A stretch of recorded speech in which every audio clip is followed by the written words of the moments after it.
जय माँ काली, जय भैरव बाबा। अब हम जानेंगे प्रथम शक्ति माँ काली के बारे में कि अगर हम कहते हैं साधक अगर अंधकार में है, उस अंधकार से उसको उजागर करने का कार्य, उस अंधकार से रोशनी बनने का कार्य जो करती हैं माँ काली। क्योंकि देखिए, आप और मैं, हम सब घिरे पड़े हैं ना अंधकार में। मैं भी आज जो मैं बात बता रहा हूँ, मुझे निकालने वाली जो शक्ति है वो माँ काली है। क्योंकि ये मैं अपने आधार पे ही बता रहा हूँ सब।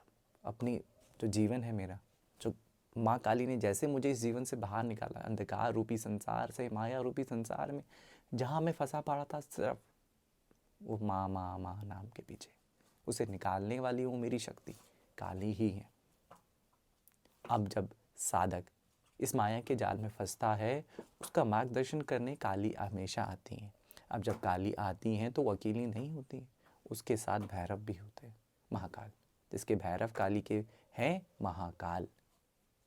और जब आप काली की साधना करते, काली की पूजा करते हैं, तो फिर एक शक्ति आप पे ऐसी कृपा करती है जो बस तैयार कर रही है आपको उस रणभूमि के लिए, क्योंकि यह जीवन एक रणभूमि है।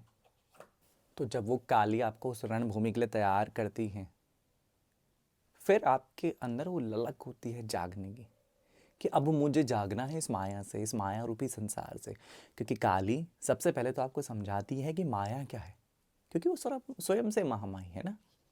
आपको बताने वाली, जगाने वाली आपकी वो निंद्रा, जैसे माँ काली ने श्री नारायण की योग निंद्रा जब तोड़ी थी, तो उसी प्रकार से वो आपकी भी योग निंद्रा तोड़ती है। क्योंकि हम सब तो सोए हैं, हम सब तो अपने ख्यालों में, अपनी ज़िंदगी में, अपने कार्यों में ही लीन है। हम सब भूल जाते हैं अपने कार्य करते करते कि असल में हम उसके कार्य करने के लिए आए हैं। असल में हमारा उद्देश्य ये नहीं है जो हम कर रहे हैं, ये तो मेरे देही का उद्देश्य है ना। पर मेरी आत्मा जो परमात्मा में लीन है, उसका क्या उद्देश्य है, वो क्या करने आई है इस संसार में। तो वो बताने वाली जो शक्ति है, पराम शक्ति काली, पहली विद्या 10 महाविद्याओं में से आपको उठाने आई है, तो आप जाग जाइए। ये बहुत उचित समय है, क्योंकि जो ये समय बन रहा है, ये इतना उचित समय है कि अगर आप आज जागे हो तो कल्याण आपका होने वाला है। अगर आप आज जागे हो तो आपके घर की संपन्नता आपके ऊपर आने वाली है। उस घर को संपन्न बनाने वाले आप ही हो, क्योंकि जो आने वाला समय है बहुत मुश्किल होने वाला है सभी के लिए। जैसे जितने भी युद्ध हो रहे हैं हमारे इंडिया में, इंडिया से बाहर हमारे उत्तराखंड में जितने भी घटनाक्रम हो रहे हैं ऐसे, है ना, ये सब आपको लेके नीचे जाने वाले हैं। चाहे आपका काम हो, बिजनेस हो, कोई भी आपकी जॉब हो, पर्सनल लाइफ हो, घर की व्यवस्थाएं हो, सब नीचे जाने वाले हैं। और इस अंधकार रूपी सागर में ना आपको ऐसे निकालने वाली कौन, महाकाली। उस अंधकार रूपी सागर में आपका हाथ पकड़ के ऐसे बाहर खींचने वाली, उसने आपको हाथ दे रखा है कि आजा। पर यह अब आपके ऊपर है कि आप उसका हाथ पकड़ते हैं या नहीं। तो इस साधक को ये समझना है कि जब वो काली ऐसे हाथ दे अपना, तो वो तैयार हो बिल्कुल। असल में हम अपनी माया में फंसते हैं ना, तो जब वो ऐसे हाथ दे रही होती है पता नहीं लगता हमको। जब हमें हाथ दे रही होती है तो हम कहते हैं अरे मैं तो अभी ये कर रहा था, आप थोड़ी देर में आइएगा, तो हम ऐसा कह देते हैं। तो इसीलिए एक साधक को उस अंधकार से निकालने का जो कार्य है, कठोर कार्य, सबसे मुश्किल, क्योंकि जगाना तो सबसे मुश्किल है ना। जब एक बार इंसान जाग गया तो कार्य करेगा। इंसान को ऐसे उठा उठा कर, हिला हिला कर जागाने वाली काली, वो शक्ति आपके साथ है। वो शक्ति आपको जगाने आई है, तो आप अपना उठ जो कार्य करो, अपना आगे बढ़ो। अब जब ये काली आती है तो अकेले नहीं, भैरव के साथ आती है। और भैरव चुटकियों में सबका समाधान करते हैं, अच्छे का भी बुरे का भी फल। अपने जो साधक है ना, उस जो साधक जो उपासक है, उसका फल तुरंत देते हैं। आप अगर साधना करने चले हो तो आप सोचते हो कि नुकसान हो गया, फ़ायदा हो गया, क्यों तुरंत क्यों मिलता है भैरव साधना में, है ना। सबने एक बार गौर करना कि जो भी भैरव के उपासक हैं उनको फल जल्दी मिलता है कार्य का, क्योंकि भैरव बाबा को समय नहीं है, काल से परे है, जो है वो अभी है, उसके बाद कुछ नहीं है। फिर हनुमान जी, मतलब होता है ना एकदम, जब हम कार्य करने के लिए सब भार उठाने के लिए तैयार रहते हैं, अपने घर का, अपने परिवार का, अपने वर्क मतलब ऑफिस है वहाँ का सब भार उठाने के तैयार एक व्यक्ति है, हनुमान जी की तरह, है ना। सारी जिम्मेदारियाँ लेकर अपने कंधे में चल रहा है, चल रहा है, चल रहा है। वो कैसे, क्योंकि वो काली उस शक्ति उस हनुमान की शक्ति से भी जुड़ी है। आप ये मत समझना कि सब अलग है, वो एक है। काली कभी अकेले नहीं होती, भैरव और हनुमान जी और उसके अनेकों गण, चाहे 64 योगिनियाँ हों चाहे यक्षिणियाँ हों, सब साथ में होते हैं उनके। ठीक है, तो ये सब आपको जगाने आते हैं, साधक के सामने आते हैं, उसका मूल कार्य उसको बताने आते हैं कि जागो जागो जागो। पर वो साधक अपने कार्यों में ही लीन है, उस माया में फंसा है, क्योंकि वो जानना ही नहीं चाहता कि वो मेरी माँ काली मुझे उस काली तक लेके आई है। एक साधक नहीं जानना चाहता कि मेरी माँ काली है, मेरी ये भैरवी शक्ति है, अब मुझे आगे बढ़ना है। नहीं, साधक बिल्कुल अड़िग, मुझे जाना ही नहीं है, जानना ही नहीं है, ये 10 महाविद्याएं हैं कौन, मुझे जानना ही नहीं है। साधक इस प्रकार से जब व्यवहार करता है तो उसको थप्पड़ मारने के लिए जो आती है ना शक्ति, वो काली होती है, क्योंकि जब वो मारती है तभी अकल ठिकाने आती है। तो अब आप क्या करें, ये भी आप समझना कि अब आपको क्या करना है उस काली को प्रसन्न करने के लिए, उस काली की कृपा पाने के लिए कि आपको वो आई है तो दे के जाए। तो सबसे पहले नाम जाप, ओम श्री काली के, जय माँ काली, इस प्रकार से आप नाम जाप करिए। अगर आप ये नाम जाप कर रहे हो तो जो इधर इच्छा उत्पन्न हो रही है साधना की, और आगे प्रबल बढ़ेगी, और आगे जिज्ञासु होगे। जिज्ञासा ही कड़ी है साधना की। नाम जाप उस जिज्ञासा को बढ़ाता है और बुद्धि को खोलता है। ठीक है, तो आप जितना नाम जाप करोगे उस काली शक्ति का, जितना उसकी तरफ समर्पित हो जाओगे, उतना वो आप पे कृपा करेगी। अच्छा, दूसरा उपाय क्या कर सकते हो आप उस काली को समझने के लिए, उसका श्रृंगार। क्योंकि जब आप उस शक्ति का श्रृंगार करते हो तो क्या होता है, जैसे हम वार्तालाप हो रही है ना अभी, यहाँ तो एक तरफ से बोल रहे हैं, वहाँ सुन रहे हो, तो वो वार्तालाप भी ऐसे ही होती है।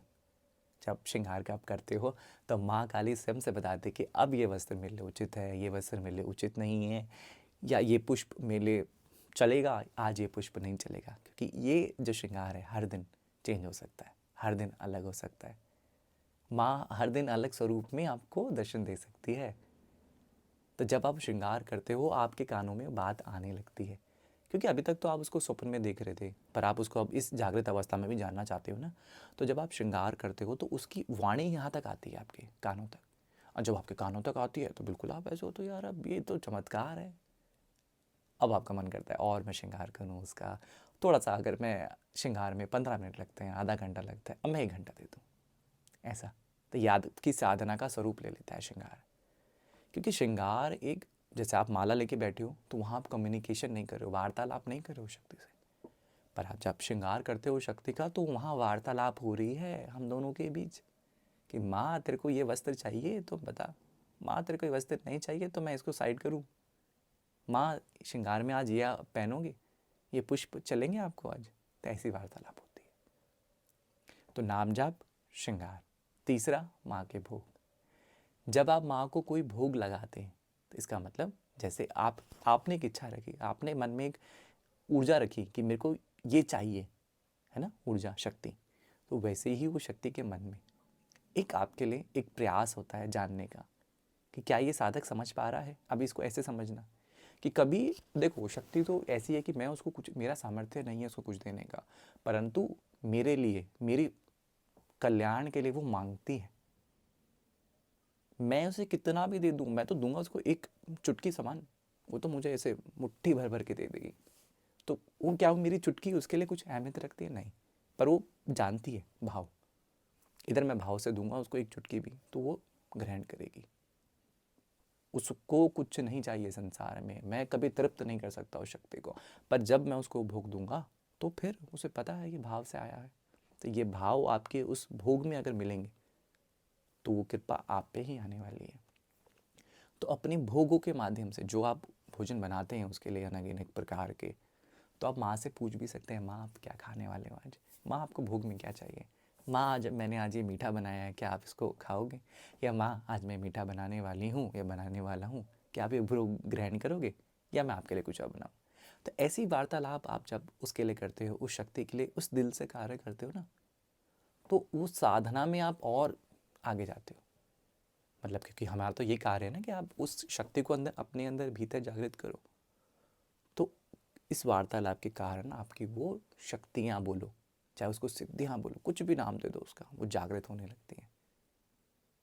क्योंकि अंधकार से निकालने वाली तो वही है। अंधकार से तो ऐसे निकलोगे नहीं, जब वार्तालाप होगी तभी तो बातचीत होगी, तभी तो जानोगे ना शक्ति को। तो ऐसा कर कर के इन 3 कार्यों के माध्यम से, नाम जाप, उसका श्रृंगार, उसका भोग, बहुत सरल है, कोई भी गृहस्थ व्यक्ति कर सकता है, कोई भी साधक कर सकता है। उसके अलावा और भी ऐसे कार्य हैं, आसन में उसके संकल्प लेके मंत्र जाप करना, बीज मंत्र करना, बहुत सारी चीज़ें। बीज मंत्र अगर आप दीक्षित हो तो आप बीज मंत्र कर सकते हो, उसके सामने बैठ के संकल्प लेकर कर सकते हो। पर अगर आप नहीं हो तो आप ये 3 कार्य ऐसे करोगे ना, तो उसकी कृपा आने वाली है आप पे, और बहुत सारे लोगों पे आ भी गई होगी। तो काली एक ऐसी शक्ति है जो आपसे हमेशा जुड़ी है, पर आप उसको नहीं चाहते जानना।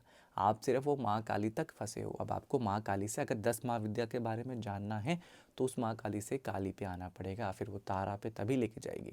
और तारा मतलब 10 महाविद्या के उस कमलात्मिका तक जाने का जो पहला पड़ाव है वो काली है। उसको आपको पास करना है, उसको आपको हासिल करना है। क्योंकि काली देखो एक वॉरियर है। इस मैंने बोला रणभूमि के लिए आपको तैयार कर रही है ना, तो वॉरियर आपको बना रही है, समझा रही है, ढाल रही है, चुनौतियाँ दे रही है, फेंक रही है आगे, मुश्किलें फेंक रही है कि तैयार हो जा, तैयार हो जा, इससे मुश्किल चुनौतियाँ आएंगी, इससे कठिन पड़ाव आएंगे, इससे मुश्किल परीक्षा तेरी अब होने वाली है। तो यही साधक को यही समझना है। तो समर्पण, वो काली को समर्पण, ऐसे हाथ देने पर समर्पण जब कर दिया मैंने, तो मेरे को नहीं घबराना है, नहीं चिंतित होना है। अगर चिंता आएंगी तो ज्ञान रूपी देने के लिए फिर तारा आएंगी, क्योंकि काली ने आपका हाथ पकड़ के उस तारा पे लेके जाना है आपको। वो तारा जो चमक रहा है ना, रोशनी, वो रोशनी जो चमक रही है तारा माँ की, वहाँ तक आपको लेके जाएगी। तो आपको कैसा लगा, कैसा अनुभव हुआ, आप ये बताइएगा। और साथ में, इन सब के साथ साथ में आप ध्यान कर सकते हैं। आप बैठ के अपने आसन में, जब गुप्त नवरात्रि आएंगी तो आसन में बैठो और शक्ति का ध्यान करो, अपने यहाँ केंद्र करो उस शक्ति को और उसका ध्यान करो थर्ड आई पे। 3 चीज़ें तो आपने करी, साथ में ये भी करो ध्यान। 4 चीज़ें करोगे और उसकी तरफ आगे बढ़ोगे और जुड़ाव से महसूस करोगे। फिर अगली जो मतलब जो अगली जो शक्ति, जो अगली महाविद्या होने वाली है, वो तारा होने वाली है। तो आप जुड़े रहिएगा, सुनते रहिएगा और बताइएगा कि जो ये बातें थी आपको कैसी लगी। जय महाकाली।